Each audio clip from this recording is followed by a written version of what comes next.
Hey everybody, good to be here today with you. Time to explore thinkorswim. Today we're going to talk about some options data that I think you're going to find valuable on thinkorswim, regardless of whether you are an options trader or not. Because even if you're not trading options, things such as what's implied volatility, what a put-call ratio is, stuff like that, important information. Sizzle Index as well. We're going to cover that as well today. So we're going to do that in just a minute. But before we get too far into this, let me just mention a few things. You can follow me on X. You can follow another person on X, that is Ben Watson, who's helping me out in the chat today. So as you have questions regarding thinkorswim, what we're covering here, feel free to type those in. And between Ben and myself, we'll do our best to get those answered. We're both on X, at Brent Moors CS, at Ben Watson CS. Give us a follow there. Remember, options do carry a high level of risk and are not suitable for all investors. And the information we're going to go through today is for general informational purposes only. It's not a recommendation of any security strategy or chart type. The paper money application software we'll be using, which is the thinkorswim desktop platform, is for educational purposes only. Schwab does not recommend the use of technical analysis as the sole means of investment research. All investing involves risk, including risk of loss. Let's see, short options can be assigned at any time up to expiration, regardless of in the money amount. Stop loss orders will not guarantee an execution at or near the activation price. Past performance of any security strategy does not guarantee future results or success. So as I mentioned, we're going to go through some various bits of option data today, including the Sizzle Index. We'll just kind of go in order. Sizzle Index, put-call ratio, implied volatility, and hit up some other info as well. Now, this is all part of a series. If you're interested and you're watching live, I'm just going to put a link to the playlist for this class in the chat. There you go. If you're watching on a recording, great. We love you too. Glad you're here. Just check out the channel, the Trader Talks channel. You should all be subscribed to the Trader Talks channel. It costs you nothing. And what it does do is it brings information that is of more interest to you up to the front of your YouTube algorithm, so to speak, I guess. So there you go. That's my that's my only suggestion for you today. My only recommendation is subscribe to the Trader Talks channel here. So let's start with talking about volume for a sec. When you're looking at stocks, I have just Disney as an example here, but we can certainly look at it. There's Apple, Amgen. One thing that sometimes traders look at is volume. You can add volume to a chart if you like. And to do so, it's not a normal study. Some people confuse that with adding a study. But what you normally do is you just go to the little gear up here. And if you go to equities, stocks, click on show volume subgraph, apply, you can see the volume there. And why do we care? Well, some traders view volume as an important indication of market sentiment or stock sentiment, if you will. In other words, if you see a spike in volume, that seems more, that's like votes, if you will, into the direction the stock is going. So if the stock is going up on high volume, a lot of traders view that as bullish. If the stock's going down on high volume, a lot of traders view that as bearish. Okay? There is a thinkorswim indicator called the Sizzle Index, which tells you what the volume is as compared to its last 5-day average. Okay? What's today's volume compared to the last 5-day average? And it breaks it down for options. And that's typically when we just say Sizzle Index, it's looking at options volume. But we can further break it down into what's the put volume, what's the call volume. There's a few different volume indexes here. So let me just show you here. If I'm on the trade tab and I scroll down below the options chain there and I go to today's option statistics right down there. So you just bring up your symbol right up there in the upper left. You're on the trade tab. You got to scroll down to below, open up today's option statistics. You're going to see the Sizzle Index, call Sizzle Index, put Sizzle Index. And basically what this is doing is it's comparing today's volume compared to the last 5 days volume. 1 means it's basically on par with the last 5-day volume. Now, I suspect if we look at volumes across the board today, they may show a little bit lower simply because yesterday was bonkers for those of you who were in the market yesterday, okay? And so probably pretty high volumes in terms of the option volumes. I didn't actually look at the Sizzle Index yesterday, but I imagine it was fairly high. So it may, in comparison, just because we had that kind of crazy day yesterday, they may be a little bit lower across the board today. But generally, we can see how much interest there is, how much volume there is in the options here. That's the Sizzle Index. Now we can break it down into the call Sizzle Index and the put Sizzle Index. This Sizzle Index is just basically going to be an average of those next 2 numbers there, okay? Now, how do you interpret it?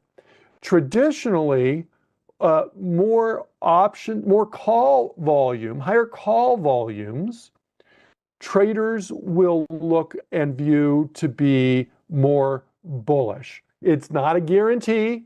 It doesn't have to be that way. Remember, if you're buying a call option, there's somebody, maybe a market maker, but there's somebody on the other side of that trade that is selling an option to you, right? So, so just keep in mind that it's not necessarily bullish just because you have a lot of calls, but that's the traditional interpretation, okay? So high call index would be bullish, high put index would be bearish. And you can see it's changed as we're talking right here. And we can see what that average is here on this. Now, so these are options, first 3. The next one is a volatility sizzle, which is kind of a newer one there actually, volatility sizzle. And that is, where's the implied volatility compared to where it's been? Well, yesterday IV's implied volatility jumped way up, and now they've dipping back down a little bit there. And then you have a stock sizzle, which is just looking at stock volumes. And so that's your sizzle indexes. Now, that's all well and good, but what if you want to find stocks that are exhibiting a high sizzle index? In other words, a lot of traders like to see those stocks with the sizzling stocks, so to speak. Well, you can do that. There's one way is just to scan for them, okay? You click on scan. It doesn't matter what scan you're on. Now, you can bring up your own scan there if you, I have different scans saved. I could load the scan query, but kind of a pre-built scan for all of you out there. It's supposed to be a little flame there. You click on that, it's going to do a pre-built scan where it looks for stocks, at least $5, at least 100,000 shares. And of course you can tweak these, but it's picking out the top sizzle. And now let me shrink this left-hand column down so we can see it. There's the Sizzle Index here. So super, super high Sizzle Index on these. And you're going to see a lot of these stocks aren't like household names or anything. In fact, I don't know if I've heard of any of these really. But these stocks, huge volume, huge interest in trading today on those stocks. Okay, but we can break it down further if you wanted to. In addition to looking at the Sizzle Index, could we just say, well, look, maybe I'm a little bit more bullish, and I want to find some stocks that have a high call Sizzle Index. I can do that. In fact, I'm going to go to one of my pre-built scans here, and we're going to do just stocks that are in an uptrend, 20 and 50-day uptrend here, okay? And I've got stocks here, but what I want to do is I want to add in a call Sizzle Index to that. We can do that. You can search for those stocks, okay? So our intention here would be kind of a technical analysis approach of stocks above their 20 and 50-day moving average and high call Sizzle Index. Let's do it. I'm just going to click on Add Filter. I'm just going to add a stock filter. And let me click on this. And I'm going to go, notice you can just do Sizzle Index if I wanted to. There's a put Sizzle Index. I'm going to go up to the C's for a call Sizzle Index. and I'm going to say I want that call Sizzle Index to be at least, I don't know, 1.3 or something like that. I can scan that, and now we have five equities here, and they are, we know they're above the 20 and 50-day moving average, and we know that they have a high call Sizzle Index right now, okay? So yeah, this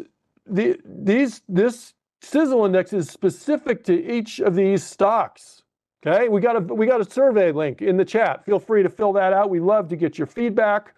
And also, you know, if you have topic suggestions, feel free to throw those in, the feedback, and I'll try and hit those up, assuming they're kind of relevant to our course topic here.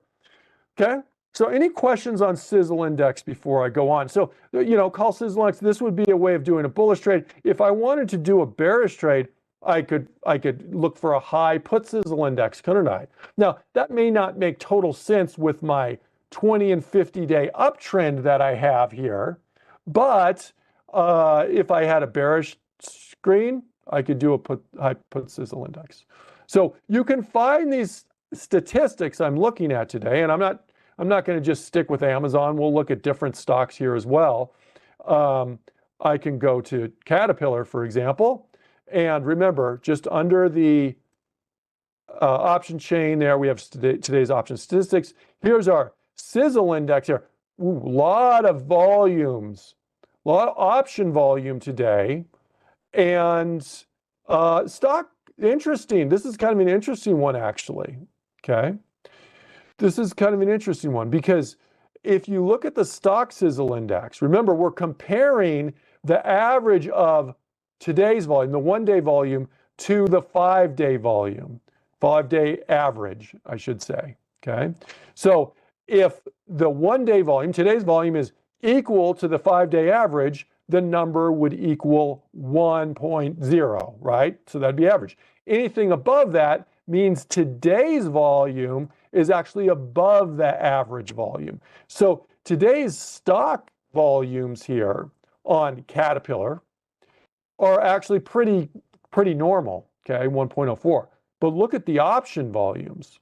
Options, more option trading being done today on Caterpillar, all right? Now, is that more bullish or bearish? Well, not a huge skew on this, I would say. Call Sizzle Index about 1.72, put Sizzle Index about 1.92, average 1.8. So, you know, maybe slightly more put volume than call volume on that. Okay. So, but now there's other measures here that do kind of a fairly similar type thing. Okay, and Dom, let me know if that doesn't answer your question there. There's other numbers that do a fairly similar type thing. The gist is the same. And one of those is the PC, put-call ratio, okay? How many puts are being traded versus how many calls are being traded, okay? And you can see, oh, we have more puts traded than calls traded. So because, look, on a put-call ratio, you have your number of puts as the numerator. You have your number of calls as your denominator. So if you had an equal number of puts and calls, it would be 1.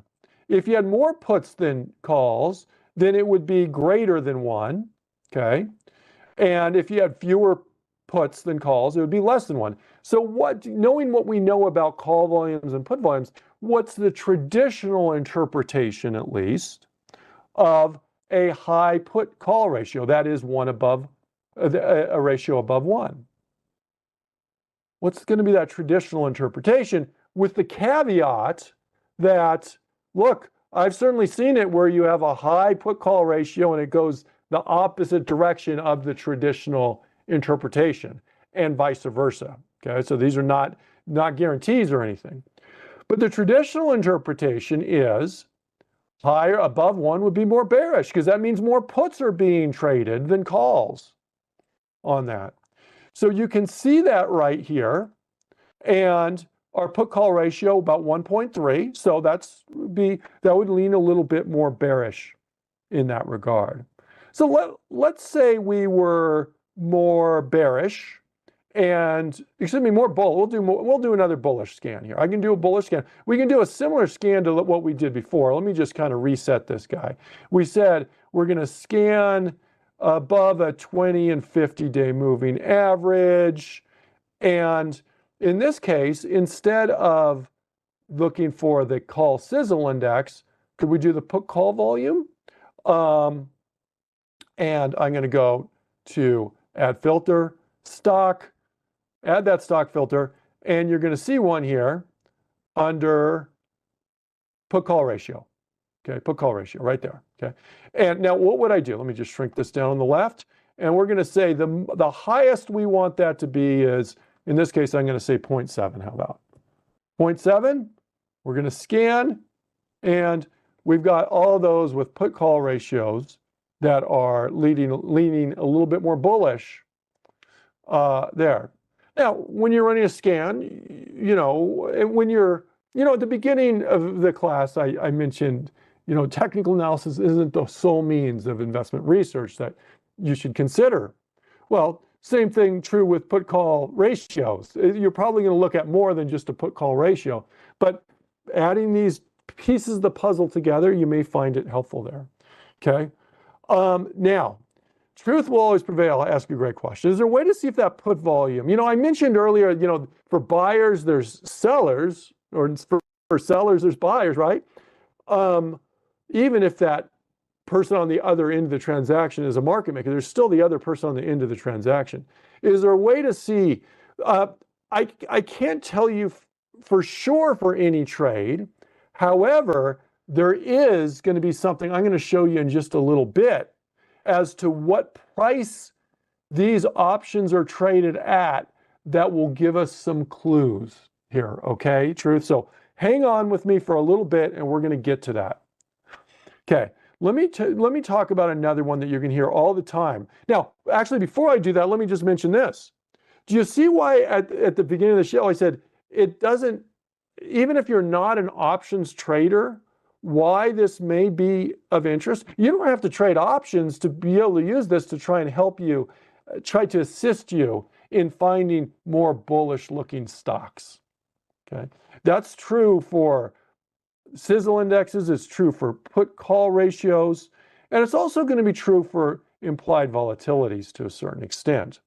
Let me pull up, we'll try Microsoft here, okay? Here's Microsoft, and I'm going to go, and just to unclutter it a little bit, I'm going to get rid of my volume subgraph there, okay? And I want to pull up a study, and the study is going to be implied volatility. And because that's going to be a huge thing when we talk about options and option sentiment. I'm going to pull up this IMP volatility study. I'm just going to add it there. I just double clicked on it, but you can always click on add selected. And we're going to add that on there. On the bottom of the graph, you can see that right down here. In fact, I'm going to make it a little thicker for you. We'll make it a 3 here. And you can see where that implied volatility is. Now, one thing you're probably going to notice is sometimes it jumps around a little bit. So for example, it kind of raised up and then it dropped, kind of a precipitous drop there, okay? It raised up, it dropped, and then it jumped again here. And it raised up slowly, and then it dropped. Well, it's not a coincidence that it's dropping where earnings are. Why would that? Well, it goes down to the kind of definition of implied volatility. Implied volatility is a measure of uncertainty. More uncertainty in the expectations for the price of the stock means more uncertainty for the price and the expectation of the options as well, which means options are going to be priced more expensive. It's a measure of option prices, in other words. You can consider it a measure of option prices. You can consider it a measure of uncertainty. Either way, doesn't matter. As a stock investor, maybe it's a clue for you when you see higher implied volatilities. And when I say high implied volatilities, I don't have a specific number in mind for you. Here's the scale over here. But where is it now, right here compared to where it's been. Now, when the market has a big day down, can you think of one in recent memory, a big day down?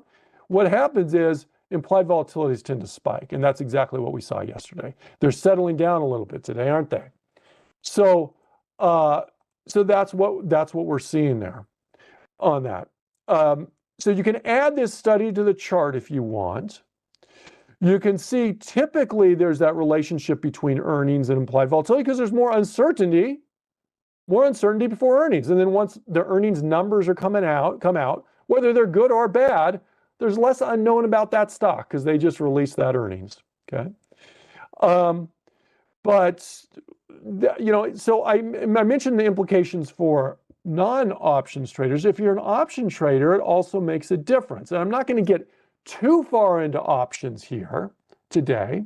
Keep in mind, we have a getting started with options class on Tuesdays, if you're interested. And Barb Armstrong teaches that, and she does a wonderful job, and she'll teach you more about implied volatility.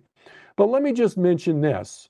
When you buy an option, I'm just talking about single options here. Buy either a call or a put. I'm just going to abbreviate C or P, call or put. Then what you want is you want the implied volatility ideally to start low and go up after you buy it. Okay, that helps you out because it boosts the option price.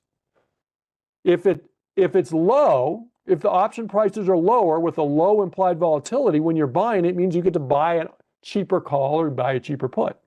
If after you've bought it, the price goes up, it can help you in your returns.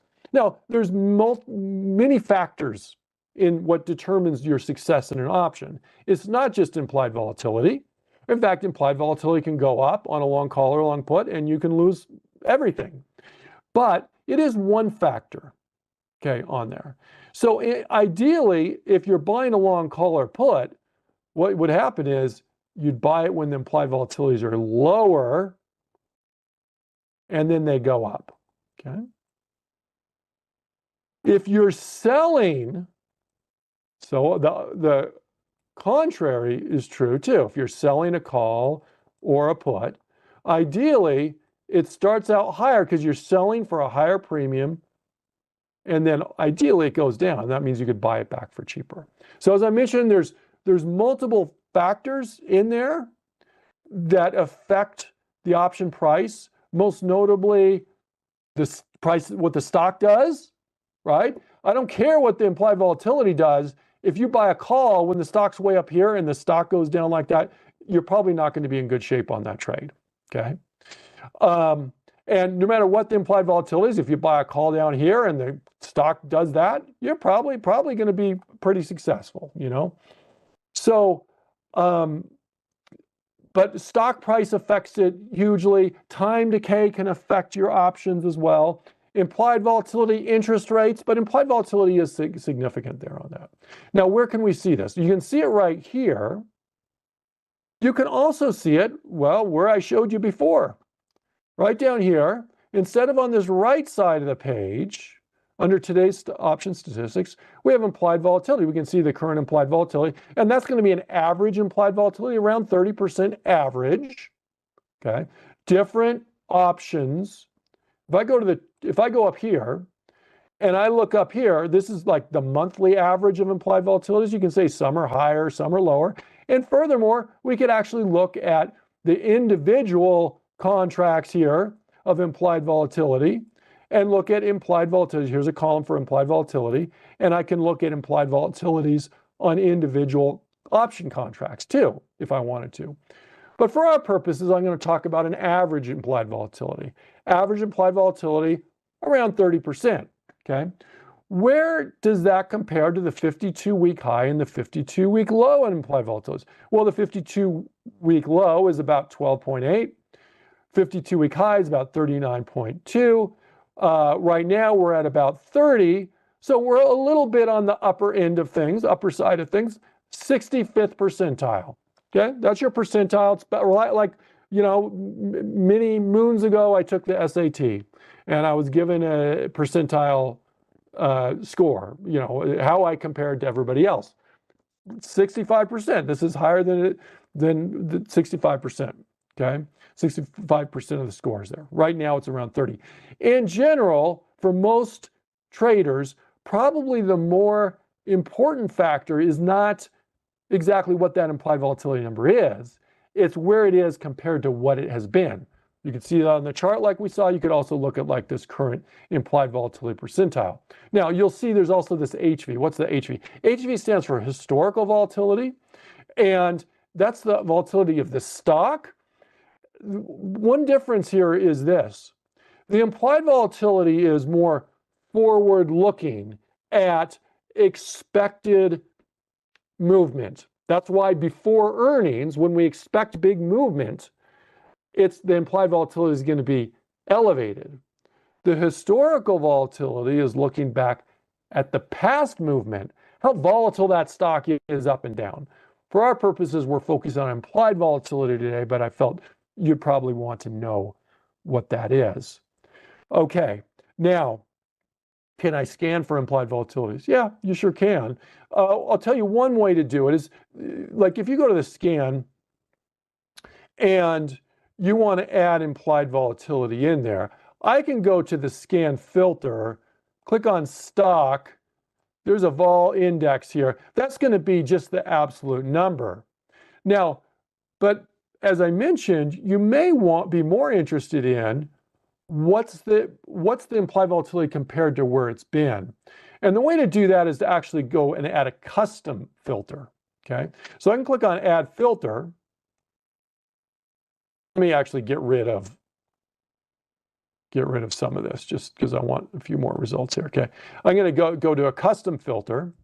So click on add filter, not custom, a study filter, excuse me, a study filter. Now, I don't think those study filters are available on the paper money platform. You may need to, so if you click on this, it may give you an error message if you're on paper money saying, hey, you can't do it on paper money unless they've changed that.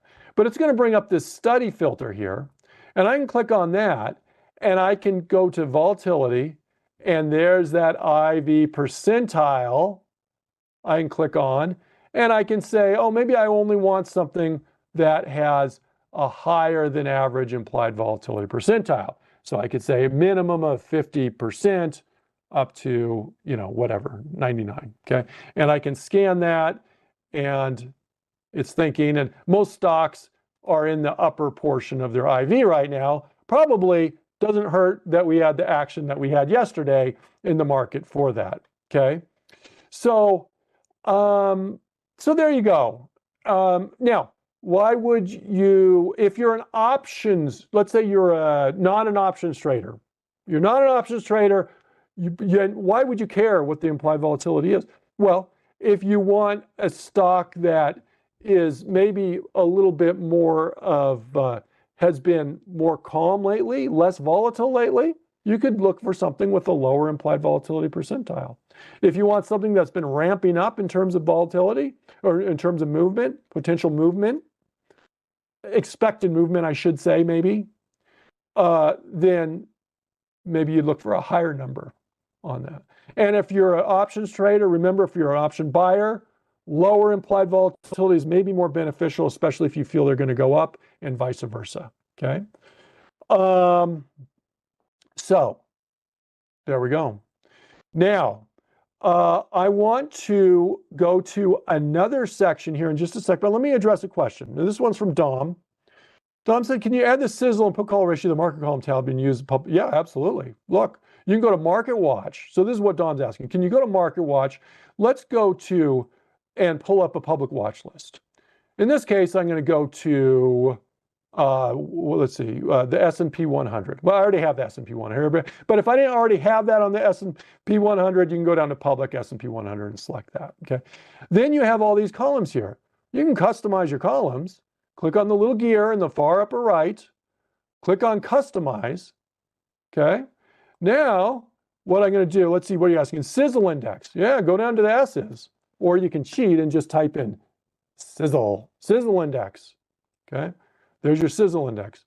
Now, notice it lets me, if I want to do call Sizzle, put Sizzle, volatility Sizzle, I can do that as well. put call ratio. Yeah, that should be there, I think. PUT, put call ratio. Add it. Now, I have a lot of columns here. I have a lot of columns. So let me just get rid of a few of these columns here just so we can see it maybe a little bit easier here for you. Okay. Let me just get rid of one more. This should be a little bit more manageable. Okay. Here's my sizzle ratio, my sizzle index, excuse me, my put call ratio. And then what you can do is if you can sort it, you know, I showed you the scan earlier. Well, an alternative is you pull up this and then you just have this and you can just click on it and you can sort low to high, click on it again, high to low, low sizzle index, Kraft, Mondelez, Merck, etc. Okay. Put call ratio, you can sort low to high. Okay. Hoping that helps you out there, Dom. So play around with that. That's the key on this thinkorswim platform, right? Is you play around with it. That's how you learn. You play around with it. I know if you're newer to it, look, if you're newer to it, it's everything in life. You're new to it, it's uncomfortable. You play around with it, you get used to it. Okay, so that's what I'm going to encourage you to do. Okay, let's go back to that trade tab. Let's switch up. We'll look at a different stock just so it doesn't look like we're favoring any one stock here. We'll go to, I don't know, Walmart. Okay, here's Walmart. So here is Walmart, and you can see Sizzle Index is lower, put call ratio, not that out of whack, you know, relatively close to 1. You can see your implied volatility percentiles. But this is going to a question that was asked before by Truth Will Always Prevail. And the question was, and this is a little bit more, slightly more complex, I guess. Can we tell whether the puts are bought or sold? Well, what you can do is you can see how many were traded at the bid price or below. You can see how many were traded at the ask price or above. And it puts it in terms of a percentage as well, okay? So 31% at the bid or below, 32 at the ask or above, and about 36 in the middle between the markets, okay? So generally, and again, this is a little bit of an extrapolation, okay? We don't know for sure who's initiating what trade. However, generally it's assumed if it's trading at the bid or below, it's a sold contract. If it's traded at the ask or above, it's a long contract, it's a long contract or bought contract, okay? In this case, they're virtually the same, so we wouldn't really come to any conclusion on that in general. Now, other stocks, and I don't know one off the top of my head that's going to show a big skew, but we can play around with it a little bit here and look.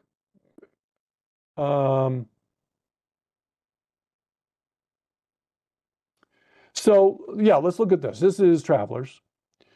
So the interpretation on this would typically be because there's a much higher percentage traded at the bid or below. These are more likely to be sold contracts. Okay, there. So that's how you can do that. It's not a guarantee, but it is a way of interpreting that.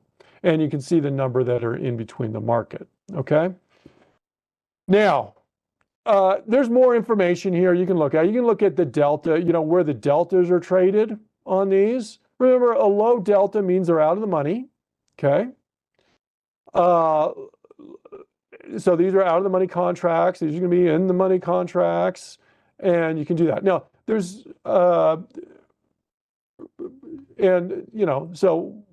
we'll look at NVIDIA, then let me go on and we'll look at a different, NVIDIA. So NVIDIA obviously is a big company, and there's in a lot of people's mindset right now, Sizzle Index a little lower, but again, context of yesterday. Put call ratio maybe showing a little bit more bullish from that standpoint. Okay, but let's look in between here.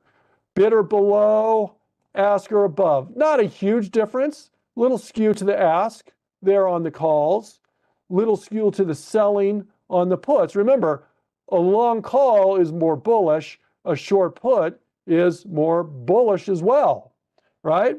So both, we'd have to go slightly bullish. The SB stands for slightly bullish here on those, is how the traditional interpretation would be. Now, who knows? I may have just jinxed it, and NVIDIA may be down 10% tomorrow for all I know, but there we go. Okay? So play around with that. Now, let me go. There's some other sections. That's the most important stuff I wanted to show you. But let me just mention this. There's an option time and sales down here. You can look at what is being traded here on whatever stock. Again, this is specific to the stock. Now, unlike the stock time and sales, where you multiply everything by 100, you don't need to do that with this. This is a $23,300 doozy of a trade here. That's a big trade. And so that's contracts, okay? 23,000. So anyway, the point being, you can view and see what some of the bigger contracts are. And on this, you can see, this is kind of be similar to what we were talking about before. This is the market price. 41.25, that's going to be your bid price. 41.50 is going to be your ask price. It was traded 41.40. It was traded in the middle. Okay. And so is that more bullish? You can't interpret too much into that. It's just hard to say if we're, and now this is actually part of a spread too. Okay. So that's part of a spread on that. But so that's another way of kind of interpreting buy or sell, is asking, or near ask price or near bid price is another way. You can see whether that's interpreted, whether that's buy or sell on that, okay? All right, now you can see the time, and this isn't the date it was traded, this is the expiration date, by the way, okay? So these are all today. These are all today. It gives you the time right there. Okay, last thing I want to show you before we go here, and that is, let's go to product depth. Okay, it's right at the bottom of the screen, product depth. And I'm not going to go through the whole thing here on this. Does the put or call volume include both open and closing trades? It sure does. Yeah. Oh, it looks like Ben just put that in as well. Thank you, Ben. Let's see. So here is your options on NVIDIA. Now, this right now it's on implied volatility, but you can change it and look at different measures. But I'm going to stick with implied volatility because I just want to show you we've talked about implied volatility.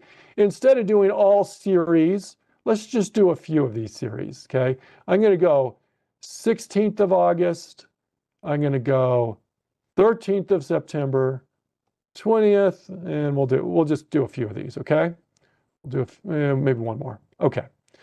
So now look at our implied volatilities on these options here, where they are compared to the strike price. Now, NVIDIA right now is about 106 bucks. Okay, so here's our at the money. Here's our at the money. Look what happens to our implied volatilities on the puts as we go in the money. Do you see how they kind of go up? And same thing out of the money. They go up, okay? Kind of like a big smile, right? A big smile. Implied volatilities are going to be lowest near the at the money contract in general, okay? Same thing for puts. Now, if you start to look at indexes, sometimes you get more extreme out of the money put type implied volatilities because people a lot of times will buy puts as hedges.